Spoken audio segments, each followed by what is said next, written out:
시편 35편이 내가 종일토록 주를 찬송하리이다. 내 혀가 찬송하리이다 하고 끝나고 또 그 사이사이 찬송의 주제가 이어집니다마는 시인의 절절한 호소가 시인의 마음만 아니라 그의 입에 가득합니다. 줄거리는 지난번에 보신 겁니다. 지난 시간에 이어 살피는 넷째 단락이 시의 한가운데에서 호소하는 시인의 괴로운 심정을 고스란히 담아내고 있습니다. 먼저 줄거리 생각합니다. 11, 12절은 불의한 증인들이 시인을 실문하며 시인을 외롭게 만들었다 하는 호소이고 13, 14절에서는 그러나 그들이 힘들 때 이 시인은 그들을 친구와 형제와 같이 여기고 함께 슬퍼했다는 겁니다. 그리고 15, 16절은 그런데 시인이 환난을 당하게 되자 그들은 그것을 기뻐하고 시인을 조롱한다 하는 겁니다. 시인이 어떤 처지이고 어떤 심정인지 너무도 생생합니다만은 누구라도 그 심정을 다 헤아리지 못할 겁니다. 그처럼 잠시라도 이런 처지에 떨어지기 싫어할 겁니다. 첫째 부분과 셋째 부분이 비슷한 주제를 담고 있습니다. 시인은 불의한 증인들에 둘러싸여서 억울한 일을 당하고 외로운 처지입니다. 억울한 심정은 불의한 증인들이 선을 악으로 갚는 데서 잘 드러나고 내가 알지 못하는 그 일로 시인을 죄인 만드는 데서도 잘 드러납니다. 내가 알지 못한다 하는 이 표현이 셋째 부분 15절에도 똑같이 나옵니다.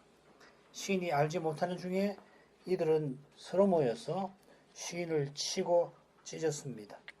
그들은 시인이 환난 당할 때에 기뻐했고 그 기회에 시인을 죽이려 합니다. 이처럼 악한 사람들입니다마는 그들을 시인은 친구와 형제로 각별히 대했습니다. 그들이 병 들었을 때 자기 일로 여겼고 심지어 어머니를 여윈 그런 슬픔을 마음에 품었습니다.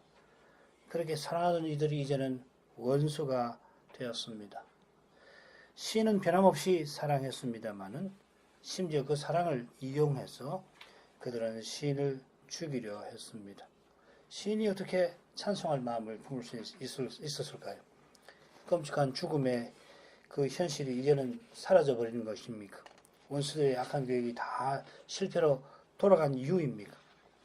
17절에 어느 때까지 관망하시리까 하는 호소를 보든지 이 시에서 가장 긴 6째 단락에서 끝없이 이어지는 시인의 절절한 간구들을 볼지라도 시인은 여전히 죽음의 현실 가운데 있습니다. 참된 찬송은 어디서 오는 것입니까? 11, 12절 읽겠습니다. 불의한 정인이 일어나서 내가 알지 못하는 일로 내게 실문하며 내게 선을 악으로 갚아 나의 영혼을 외롭게 하나.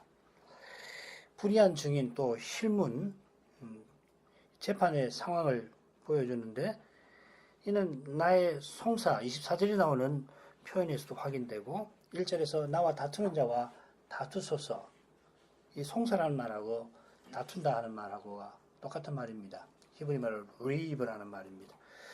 이런 데서 암시됩니다. 이는 주님을 죽이려던 악한 무리가 공회를 이루고 그들이 거짓 증인들을 동원한 저 사건을 떠오르게 합니다.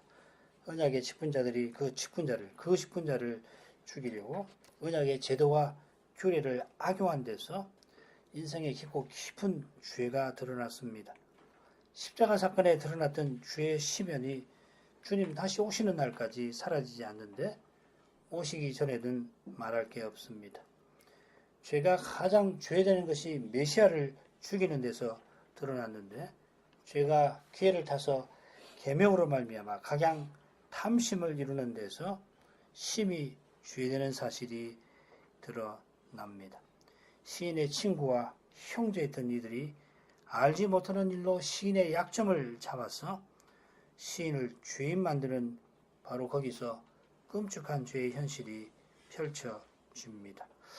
불의한 증인도 좋습니다만은 이 낱말 하마스라는 말인데 강포라는 뜻입니다. 여기서는 증오심의 폭력으로 상대를 없애버리려고 하는 태도를 가리키는 듯합니다.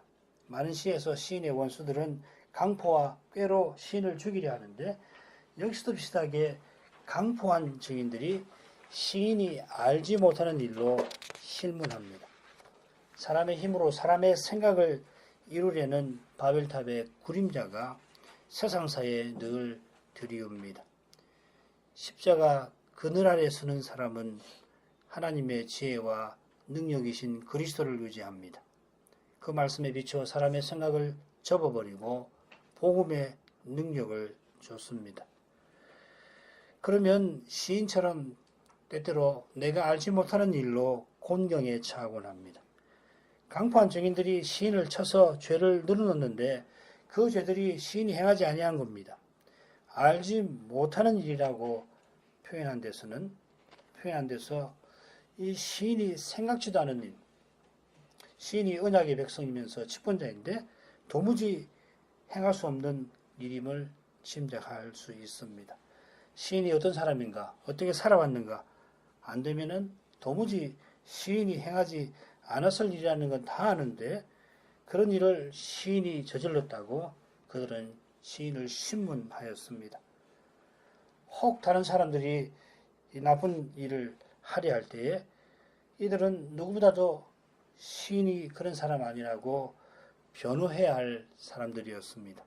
그런데 그런 사람들이 시인의 죄를 추궁하니까 누가 보더라도 재판은 시인에게 불리합니다. 실문하면서 내가 이 시인 잘 아는 사람인데 이렇게 이야기하지 않았을까요? 그러면 누가 보더라도 틀림없이 잘못이고만 저렇게 가까운 사람이 저렇게 추궁하는데 틀림없이 문제가 있구만 생각하지 않겠습니까? 그런 까닭에 내게 선을 악으로 갚으려 한다 했습니다. 둘째 부분에 드러나듯이 이들이 시인의 사랑을 받고서는 지금은 시인을 향해 증오심을 쏟아냅니다. 바로 여기에 인생의 죄가 있습니다. 바로 여기에 주님이 사랑하는 이를 사랑하는 이방인을 칭찬하지 아니하신 이유가 있습니다.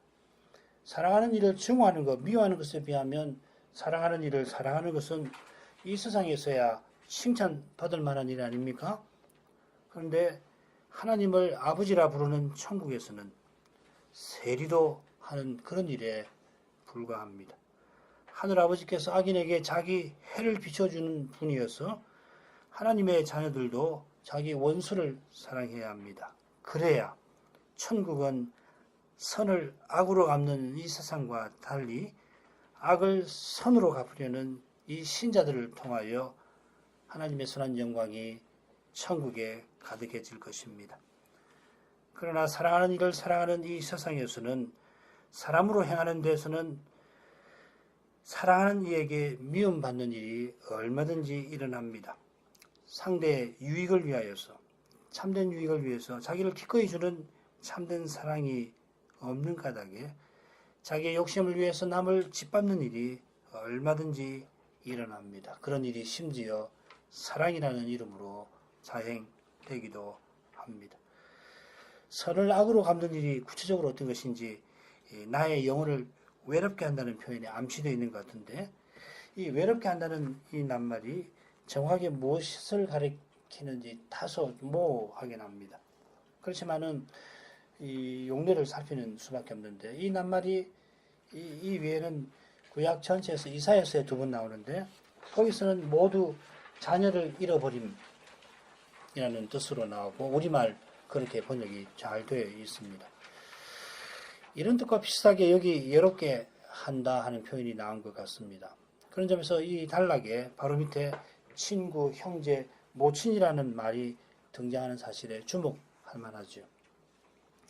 원수들이 시인의 자식들을 실제로 죽였던 걸까요? 아니면 시인과 자식의 그 자식들 사이를 갈라 놓았을까요? 혹은 선지자로서 시인에게 자녀와 같은 백성의 마음을 시인에게서 돌아서게 만든 걸까요? 어떤 건지 잘 모르겠습니다만은 어떤 경우든지 시인이 겪는 슬픔은 실로 깊습니다. 시인의 슬픔이 얼마나 큰지 둘째 부분에 잘 드러납니다. 나는 저희가 병들었을 때 굵은 벼옷을 입으며 금식하여 내 영혼을 괴롭게 하였더니 내 기도가 내 품으로 돌아왔도다. 내가 나의 친구와 형제에게 행함같이 저희에게 행하였으며 내가 굽히고 슬퍼하기를 모친을 곡함같이 하였도다. 13절은 그러나 나는 하고서 시작됩니다.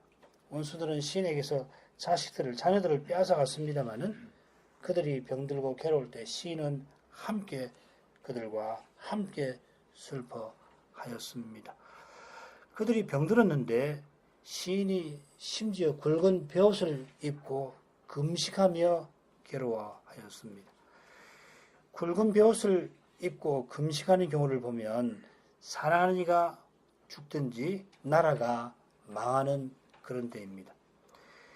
이런 경우들은 보면은 그들의 병이 매우 심각함을 암시합니다. 14절에 어머니를 곡함같이 했다는 표현과도 잘 어울립니다. 어떤 이유로 이들이 중병에 걸렸는지 알기는 어렵습니다. 게다가 한두 사람이 아닌데 한두 사람이 중병에 같이 걸려도 흔한 일이 아닐 텐데 지금 여러 사람이 그렇게 됐다는 것은 이례적일 겁니다. 가령 전염병이 돌면은 그런 일이 일어나곤 하죠. 구약시대에. 그런 일은 이 전염병은 언약의 저주로 일어나곤 합니다.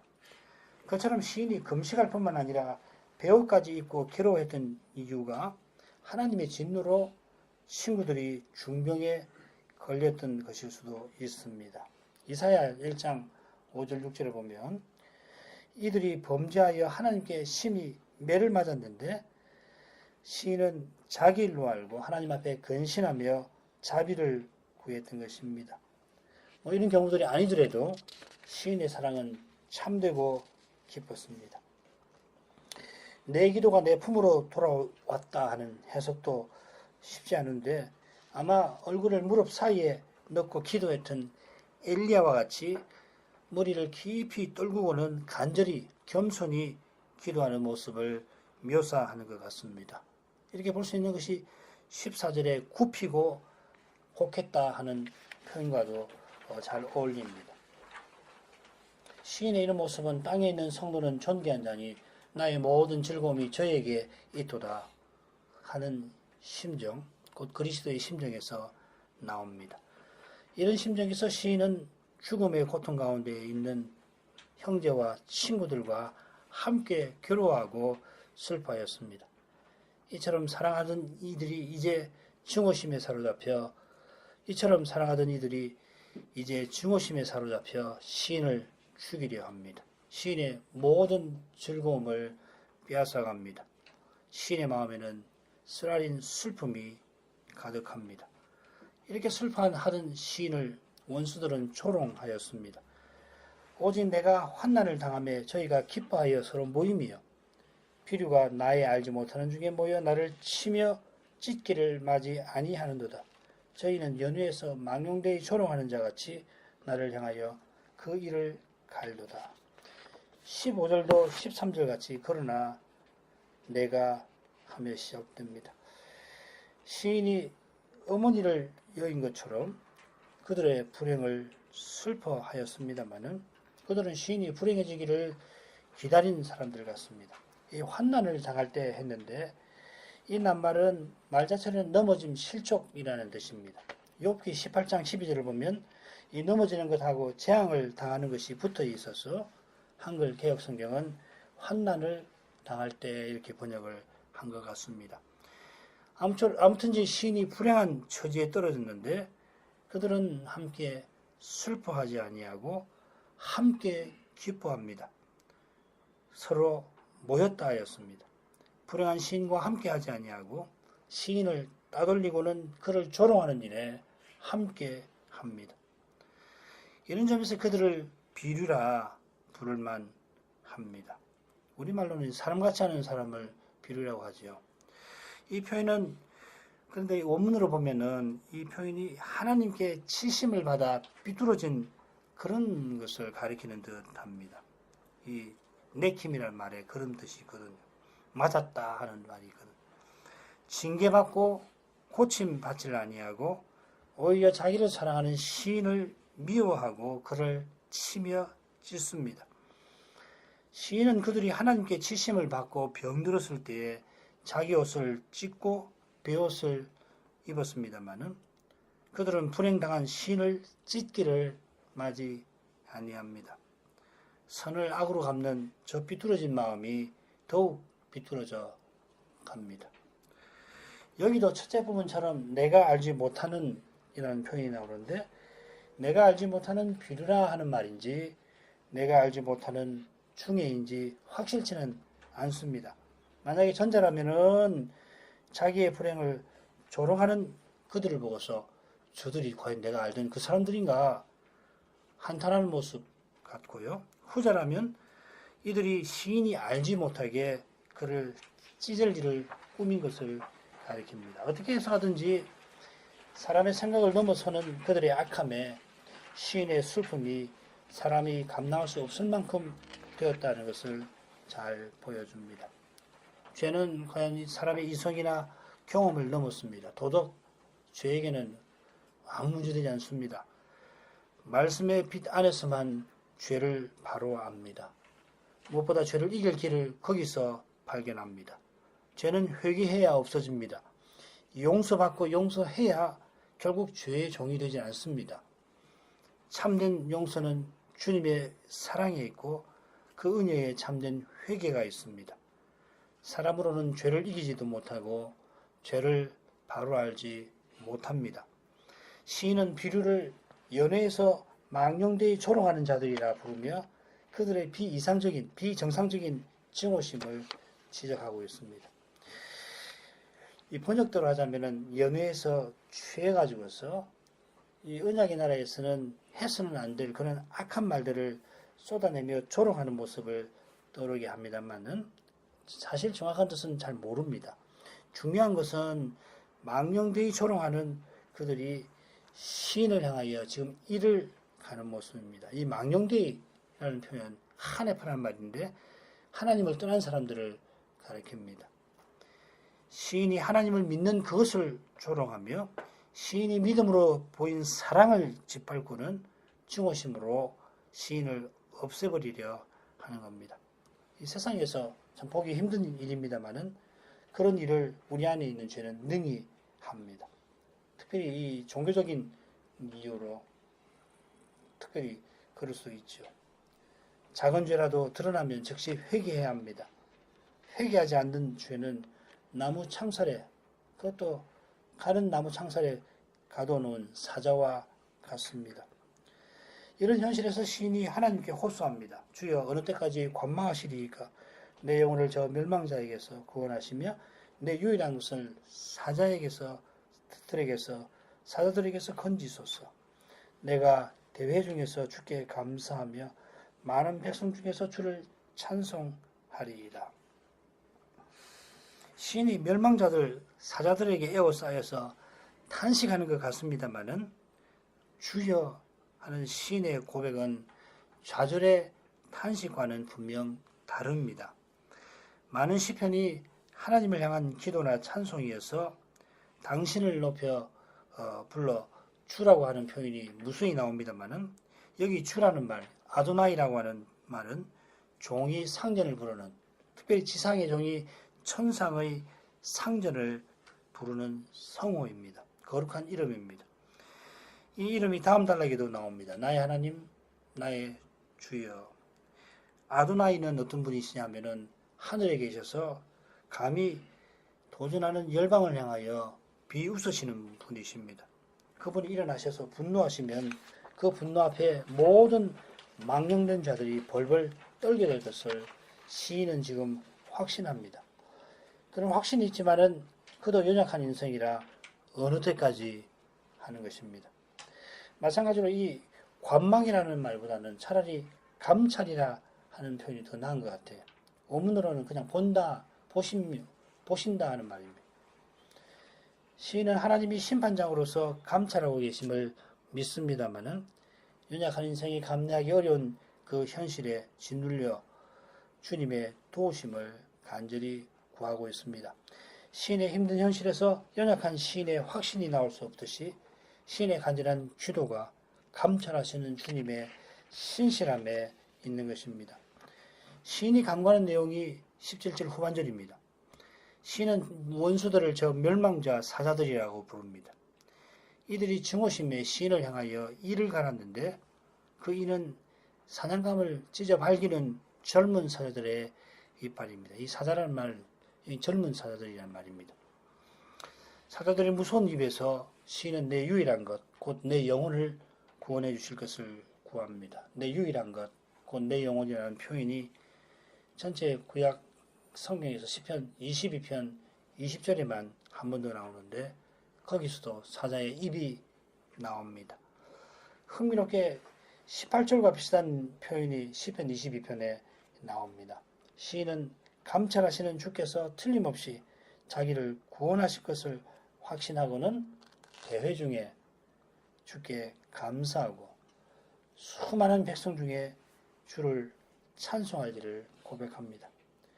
원수들이 폭력과 꾀로 시인을 외롭게 만들었습니다만 이 자녀가 하나님 백성들이라면 주님은 시인을 구원하셔서 대회로 모인 수많은 백성을 이루어 주실 것입니다. 가장 가까운 제자들이 주님을 버렸고 주님 홀로 십자가에 달리셨습니다마는 부활하신 주님이 히브리서 2장 12절인가요? 시편 22편 22절의 예언대로 대중에서 주를 찬송하시는 일이 있게 된 것처럼 시인은 언약 백성이 함께 모여서 하나님의 구원을 찬송하는 바로 이런 일이 틀림없이 이루어질 것이라고 믿습니다. 어떻게 이루어질지 지금 이 시인의 생각을 넘었습니다. 시인으로서는 사람으로서는 생각할 수 없는 일입니다만은 사람의 생각에 하늘과도 같이 하나님의 생각은 신비하게 이루어집니다. 아무리 눈앞에 현실이 어려워도 그래서 심지어 시인과 같이 고난을 당할지라도 주님의 언약은 틀림없이 이루어지고 그 약속을 바라는 사람은 시인이 고백하던 그 복된 찬송에 참여하게 될 것입니다. 주님을 참으로 찬송하려고 하는 그 소원은 주님이 외면치 아니하십니다. 외면치 아니하시는 게 아니라 그 소원을 늘 살펴주시고 이루어 주십니다. 주를 가까이 하려는 교회를 주님은 늘 가까이 하십니다. 찬송을 듣기 위해서. 이제 이 시에서 가장 긴 부분으로 가야겠는데 먼저 여섯째 단락 줄거리를 간단히 살피는 게 좋을 겁니다. 이 단락이 둘째 단락과 짝을 이룬다는 사실은 지난 시간에도 말씀드린 것처럼 둘째 단락의 그 처음 부분과 이 단락의 마지막 부분이 거의 같은 내용으로 되어 있는 데서도 잘 드러납니다. 비슷하게 둘째 단락의 마지막 부분에 나오는 중요한 표현, 무고히라는 표현이 이 단락 첫 부분에 나옵니다. 참 이런 것이 시의 참 절묘한 점이죠. 보십시다. 19절부터 21절은 원수들로 기뻐하지 못하게 하시고 무고히 눈치나지 못하게 하소서. 22절부터 24절은 하나님께서 이를 보셨으니 그들이 기뻐하지 못하게 하십시오. 그리고 25절 26절은 기뻐하는 원수들이 아하 말하지 못하게 하시고 낭피하게 하소서. 이 단락의 주제는 하나님의 신원입니다. 원통함을 풀어주시는 것. 가운데 부분에 보면은 나를 공판하시며 나의 송사를 다스리소서. 나의 주의 공의대로 나를 판단하소서. 이런 표현이 나오는데 자기의 억울함을 하나님이 풀어주시라고 간구하는 사실이 잘 드러납니다. 하나님이 공의대로 심판하셔서 강포한 증인들이 시인을 부끄럽게 만드는 그 불의함 때문에 부끄러움과 수치와 낭패를 당하게 해주십시오 하는 겁니다. 간단하게 보면은 이 세 부분이 비슷한 이미지를 사용합니다. 말하고 기뻐하고 삼키는 입이 나오고 눈짓하고 감찰하는 눈이 나옵니다. 특히 첫째 부분과 셋째 부분에 보면 원수들이 말하는 장면이 나오는데 첫째 부분에서는 원수들이 의기양양해서 말하는 장면이고 셋째 부분에서는 원수들이 그렇게 말하는 거 못하게 해주십시오 합니다. 두 장면에서 원수들은 똑같이 아하, 하하 이렇게 똑같은 말입니다. 이 히브리 말로는 에하흐라는 말인데 에하흐 한 번은 아하는 한 번이고 하하는 에하흐가 두 번 나오는 겁니다. 그걸 하하 이렇게 똑같은 낱말이 한 번 또 두 번 이렇게 쓰인 겁니다. 비슷하게 이 기뻐한다는 내용이 이 세 부분에 다 나오고 있죠. 19, 24, 26절. 자, 첫 부분. 무리하게 나의 원수된 자로 나를 인하여 기뻐하지 못하게 하시며 무고히 나를 미워하는 자로 눈짓하지 못하게 하소서. 대저서인은 화평을 말하지 아니하고 평안히 땅에 거하는 자를 거짓말로 모해하며 또 저희가 나를 향하여 입을 크게 벌리고 하하 우리가 목도하였다 하나이다. 19절 21절이 비슷한 주제입니다. 원수들이 나를 인하여 기뻐하는 장면이 21절에 잘 묘사되어 있죠. 하하 에하흐 에하흐 이렇게 기뻐하면서 우리가 목도하였다 이렇게 하는데 바로 그것이 19절에 눈짓하는 것과 관련이 될 것입니다. 눈짓하며 의도했던 것을 본다 하는 말입니다. 이들의 기쁨은 우리가 넷째 단락에서 살핀 대로 15절 미움, 즉 사람의 생각을 넘어서는 증오심과 붙어 있습니다. 그들이 약한 꾀와 힘으로 시인을 망하게 만들고는 하하 성취감에 사로잡혀 즐거워합니다. 즐거워하며 우리가 보았다. 우리 눈이 과연 보았다 했는데 눈짓하며 함께 꾸민 계획도로 이루어졌다 하는 겁니다. 이들의 증오심과 계획이 어떤 것인가? 무고하게, 무리하게, 무고히라는 표현들에 잘 드러납니다. 이 무리하게라는 말, 쉐켈이라는 말인데 한글 개혁 성경을 보면은 더러 이 낱말을 무고히라고 번역을 합니다. 이런 점을 봐서 이 무리하게나 무고히 다른 낱말입니다만은 비슷한 뜻을 지녔다는 것을 알 수가 있습니다. 둘째 단락에서는 이 흰남이란 말이 두 번 나온다고 말씀드렸죠. 까닭없이 시인을 미워하는 겁니다. 미워할 이유가 전혀 없을 뿐만 아니라 실은 시인을 사랑해야 마땅합니다. 그런데도 그들이 시인의 원수 노릇하는 이유는 사람의 생각을 넘어서는 그들의 죄에 있습니다. 죄에 있다는 말은 그들이 잘못이 없다는 뜻이 결코 아닙니다. 그들의 잘못이 실로 심각하다 하는 뜻입니다. 그들의 심각한 잘못이 20절에 나옵니다. 그것이 뭐냐면 화평을 말하지 않는 것입니다. 이웃에게 화평, 샬롬 이렇게 말하는 것이 곧 언약의 관계입니다. 언약 백성의 의무입니다. 가장 중요한 의무에 속합니다. 악을 버리고 선을 행하며 화평을 찾아 따르는 것이 언약의 하나님 여호와를 경외하는 것이라고 배웠습니다. 여호와를 경외하지 아니하고 언약의 나라를 허무는 것이 시인의 원수들이 하는 짓입니다. 시인은 여호와를 경외하며 그래서 그들을 친구와 형제로 선대하고 사랑하였습니다마는 그런 언약의 사랑을 받고서도 화평을 말하지 아니하는 까닭에 마침내 평안히 땅에 가는 자, 이 땅이라면 언약의 나라입니다. 시인을 비롯한 언약 백성들을 거짓말로 모해하려 한 것입니다. 언약의 나라를 세상으로 만들려고 하니까 그 말이 뭡니까? 자기 세상으로 만드는 거죠. 내 세상으로 우리 세상으로 만드는. 그 세상으로 만든다는 핵심은 결국 내가 원하는 것을 얻고 내 권력을 부리고 그런 것이죠. 그러니까 언약을 좇는 사람들 밉습니다. 있으면 자기 죄에 드러나게 하니까 그냥 두지를 못합니다. 없애버리려고 하는 거죠. 얼마나 무서운지 모릅니다. 그런 죄가 우리 안에 있는 것입니다. 언약의 나라를 사랑하는 시인은 언약의 하나님께 호소합니다. 여호와여 주께서 이를 보셨사오니 잠잠하지 마옵소서. 주여 나를 멀리하지 마옵소서. 나의 하나님 나의 주여 떨치고 깨셔서 나를 공판하시며 나의 송사를 다스리소서. 여호와 나의 하나님이여 주의 공의대로 나를 판단하사 저희로 나를 인하여 기뻐하지 못하게 하소서. 신이 고백하는 성호들 한번 보십시다. 여호와 주 나의 하나님, 주 여호와 나의 하나님. 우리가 17절에서 살폈던 그 성호가 두 번 나옵니다. 물론 나의 하나님 여호와도 그러합니다. 거푸 사용되는 성호들은 시인이 하나님의 종으로서 하나님이 그 언약을 친히 이루어 주실 것을 간절히 구하는 심정을 잘 드러내고 있습니다. 앞서 시인이 주여 어느 때까지 감찰하시리까 호소했는데 여기서는 이를 보셨습니다. 선언합니다. 사실 주님은 보셨습니다 하는 표현이 22절 처음에 나옵니다.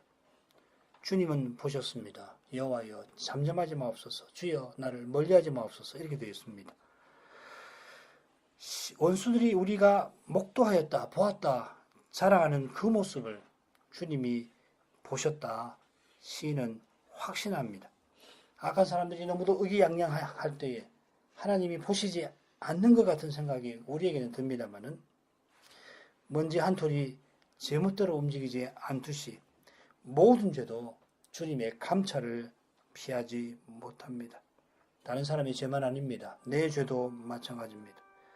겸손한 태도로 주님의 심판을 구해야 옳을 겁니다. 주님의 심판을 구하면서 나도 모르게 감히 주님을 심판하려 할 수 있음을 기억해야 합니다. 주님이 감찰하심을 확신합니다마는 원수들이 하하하는 모습에 시인은 여호와여 잠잠하지 마옵소서, 나를 멀리하지 마옵소서 하고 간절히 구합니다. 그처럼 떨치고 깨소서 합니다.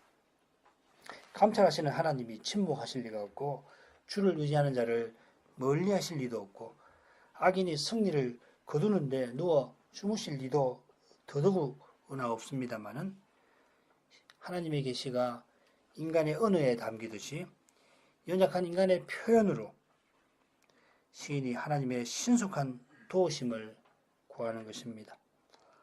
간절한 심정이 좀 부족한 표현에 담겼어도 언어를 주신 하나님이 친히 지으신 우리의 심정을 능히 헤아리십니다. 그 심정, 그 사랑을 의지해서 하나님에게 나아갈 수 있고 그래야 합니다. 부족할 수 있습니다. 우리의 기도가 얼마든지 부족한 표현일 수 있습니다. 우리의 마음이 참으로 하나님의 일을 간절히 구한다면 부족한 표현이라도 나아가서 구해야 올 겁니다. 주님은 들으실 것입니다. 시인은 여호와께서 재판장으로서 나의 송사를 공의로 판단해 주시기를 바랍니다. 송사라는 낱말이 1절에 나왔습니다. 다툰다라고 하는 말입니다. 여호와께서 시인과 다투는 자와 친히 다투시기를 구했는데 여기서는 재판장으로서 자기 송사를 의롭게 판단해 달라고 구합니다. 1절에서는 변호인이 되어서 내 대신 싸워달라고 다퉈달라고 했다면 여기서는 재판장이 되어 주시기를 구하는 겁니다. 시인에게 중요한 것은 주의 공의대로입니다. 이것이 신자의 마음이고 주의 종의 태도입니다. 내 송사가 중요한 게 아니라 주의 공의가 중요합니다. 주의 뜻이 중요하지 내 형편이 중요한 게 아닙니다. 그러나 사랑이신 주님이 주님의 뜻을 좇는 내 형편을 틀림없이 살피십니다. 그분의 사랑을 의지하여 그분의 뜻에 내 모든 것을, 내 생명도 맡길 수 있습니다. 그런 심정으로 저주의 간구를 들을 수 있습니다. 저희로 그 마음에 이르기를 아하 소원 성취하였다 하지 못하게 하시며 우리가 저를 삼켰다 하지 못하게 하소서. 나의 해를 기뻐하는 자들로 부끄러워 낭패하게 하시며 나를 향하여 자긍하는 자로 수치와 욕을 당케 하소서.